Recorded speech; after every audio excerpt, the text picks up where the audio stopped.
Hi students, today we are going to discuss about GSM system architecture and interfaces. It is from the course EC 404 Advanced Communication Systems module 6. Okay. GSM stands for Global System for Mobile. So it is a mobile communication standard. When we are looking from the first generation of mobile communication to the fifth generation, we can see different technology standards used to improve the features of mobile communication. In the first generation, the standard used is AMBS. Then coming to the second generation, the standard used is GSM technology or GS Global System for Mobile. In the third generation, the technology used is WCDMA, and when coming to the fourth generation, mobile WiMAX technology and LTE long term evolution technologies are used. Now it is running to the fifth generation. Okay. So it is a GSM is a second generation mobile communication technology.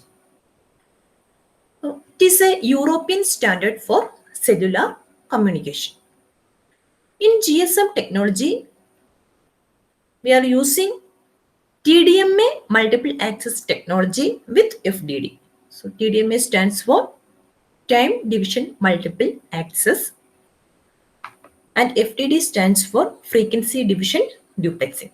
That means in TDMA technology or TDMA multiple access system, the available channels are allocated to all the users in a time sharing manner. Okay, so that is TDMA technology. So in GSM system, TDMA uses with FDD. So this GSM system architecture consists of three interconnected subsystems that interact between themselves and with the users through certain network interfaces. Okay. The main subsystems of GSM architecture is base station subsystem BSS, network and switching subsystem NSS, operation support subsystem OSS. So this is the diagrammatical representation of GSM system architecture. The first one is base station subsystem. It consists of MS, BTS and BSC. This MS stands for mobile station, BTS stands for base transceiver station and BSC stands for base station controller. Okay. So MS is nothing but the mobile equipment we are using. Okay. So it is shown that one mobile phone and one car which is used a mobile equipment. Then BTS base transceiver station, that means transceiver means transmitter and receiver. Okay, so base transceiver station is nothing but a tower located in one particular location, so that is BTS. Then BSC is the base station controller. Okay, then second subsystem, network switching subsystem, which consists of four parts. Those are HLR, VLR, AUC and MSC. Okay. These three, HLR, VLR and AUCs are some registers and MSC is mobile switching center, which is the heart of this GSM system. Okay. This HLR stands for home location register, VLR stands for visitor location register, and AUC stands for Authentication Center. And MSC is the Mobile Switching Center. Then the third subsystem is Operation Support Subsystem. So this Operation Support Subsystem consists of OMC. So OMC stands for Operation Maintenance Center. Okay. Then another part is there, public networks. It consists of PSTN, ISDN, and data networks. Okay. So this PSTN, which stands for Public Switched Telephone Network. So a public switched telephone network is a combination of telephone networks used worldwide, including telephone lines, fiber optic cables, switching centers, cellular networks, satellite and cable system. So it is a combination of all type of different communication systems. Okay. Then ISDN is Integrated Service Digital Network. It is a set of communication standards for simultaneous digital transmission of voice, video, and data. Okay, so these are the main components of a GSM system architecture. Now we will see each subsystems in detail. So the first one is BSS. So this is the subparts of BSS, MS, BTS, and BSC. Okay. So MS is the mobile device or the mobile equipment. Okay. So this mobile equipment is connected to BTS and several BTS are connected to BSC. So some of the BTS may be co-located at the BSC and others may be remotely distributed and physically connected to the BSC by a microwave link or dedicated leased lines. Okay. Some BTS are physically connected to BSC, some other BTS are connected to BSC through microwave link or through leased lines. Okay. The main functions of BSS are: it provides and manages radio transmission paths between the mobile stations and the mobile switching center. And it also manages the radio interface between the mobile stations and all other subsystems of GSM. Okay. So these are the functions of a base station subsystem. Then the second subsystem is network and switching subsystem. So the main functions of network and switching subsystem are: it manages the switching functions of the system and allows the MSCs to communicate with other networks such as PSTN and ISDN. Okay. So the main part of this NSS is MSC, Mobile Switching Center, which is the heart of the GPS network, or it is the central unit of a NSS subsystem. And this MSC controls the traffic among all of the BSCs. Okay. Then the next subparts of NSS subsystem is 3 registers or 3 databases, which are Home Location Register HLR, Visit Location Register VLR, and Authentication Center AUC.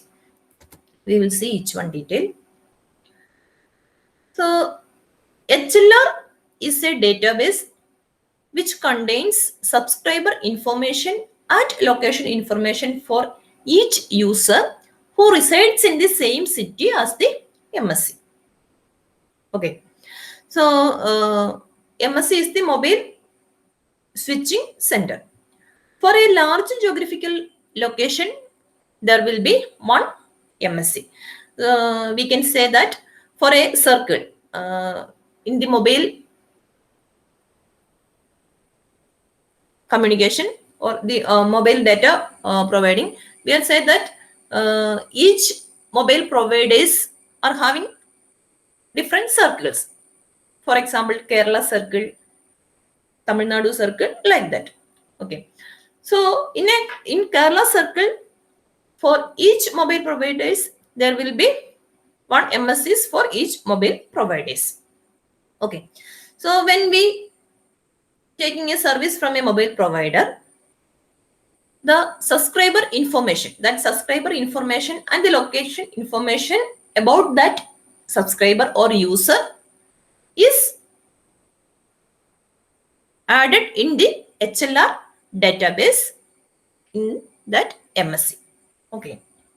So the each subscriber or each user can be identified with a number called International Mobile Subscriber Identity, IMSI number, and this number is stored in the HLR database, home location register. Okay, so this is the identity of a subscriber which is who is registered in the particular MSC. Okay. Then the second register is VLR. So visitor location register. So this VLR database which temporarily stores the IMSI and customer information for each roaming subscriber who is visiting the coverage area of a particular MSC. Okay. So when one subscriber is coming to another MSC, not other than the MSC where who is registered. For example, when a subscriber is coming to the Tamil Nadu circle from the Kerala circle, then that subscriber's identity is temporarily stored in the VLR database in Tamil Nadu circle. Okay. So this is mainly for the roaming customer information. Then once a roaming mobile is logged in the VLR, the MSC sends the necessary information to the visiting subscriber's HLR so that calls to the roaming mobile can be appropriately routed over the PSTN by the roaming user's HLR. Then the third one is authentication center. So this authentication center is a strongly protected database which handles the authentication and encryption keys for every single subscriber in the HLR and VLR. So for every subscriber, the authentication center stores a copy of the secret key stored in each subscriber's SIM card, which is used for the authentication and ciphering of the radio channel. Okay. So the secret key stored in each subscriber's SIM card is registered in the authentication center. That is for the authentication and ciphering of radio channel. Then the AUC protects network operators from different types of fraud found in today's cellular world. So this AUC contains a register called Equipment Identity Register. In this Equipment Identity Register, the IMEI number is stored. That is the International Mobile Equipment Identity Number. So that is the Equipment Identity Number. This Equipment Identity Number IMEI is stored in the Equipment Identity Register EIR, which identifies stolen or fraudulently altered phones that transmit identity data that does not match the information contained in either the HLR or VLR. So this is the main function of authentication center. So we can say that this authentication center is the authentication center include the most encrypted or the most secret data about a customer or a subscriber. Then the third subsystem is OSS, that is Operation Support Subsystem. Okay.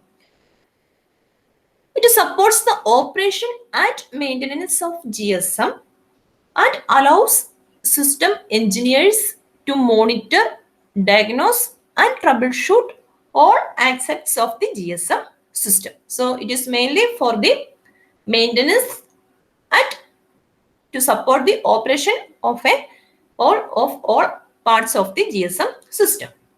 So OSS interacts with the other GSM subsystems and is provided solely for the staff of the GSM operating company, which provides service facilities for the network.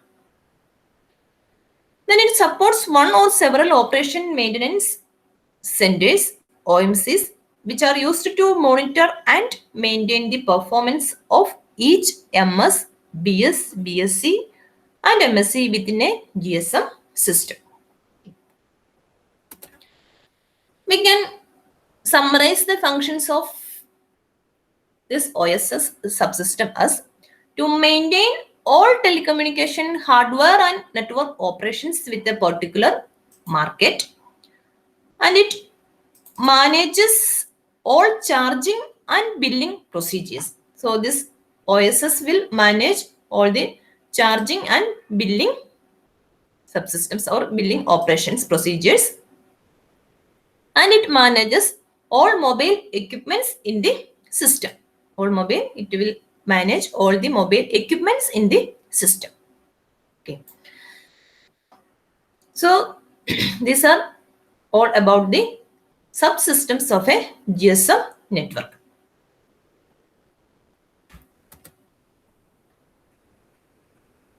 Then next is interfaces used in GSM. The first interface used in GSM system is to connect between MS and BTS. Okay. So MS is the mobile equipment and BTS is the base transceiver station. So the communication between this MS and BTS via microwave link.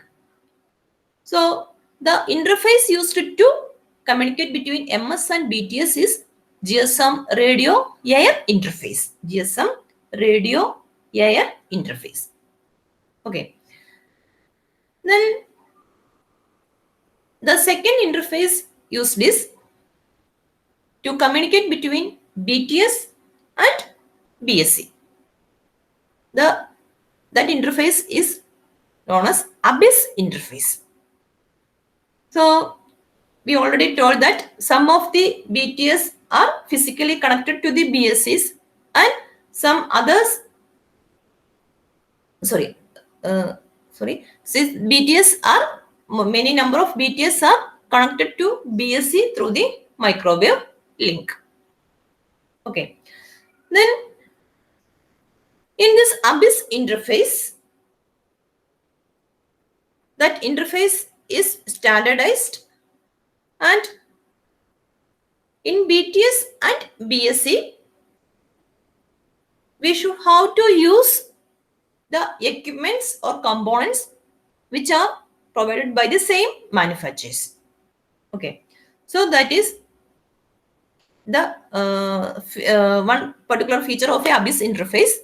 So in both sides, we should have to use the standardized equipments by same manufacturers. Okay. Then the third interface is to connect between BSc and MSc. So that interface is called A interface. Okay. So A interface is used to connect between BSc and MSc. So this A interface is also standardized within GSM system. Okay. So in this also, we should have to use the same equipment type of or same manufacturer's equipments in both sides, that is in BSc and in MSc. And the fourth one is to communicate between MSc and PSTN. So that is the interface used to communicate between MSc and PSTN, that is SS7 protocol. That is signaling correction control part, that is SCCP, which supports the communication between the MSC and the PSTN. So in this SS7 interface, that is not standardized. So we can use the equipments from different manufacturers. Okay. So these four interfaces are used in GSM system to communicate between different parts of the GSM system. Okay. Hence, we will see in the next session.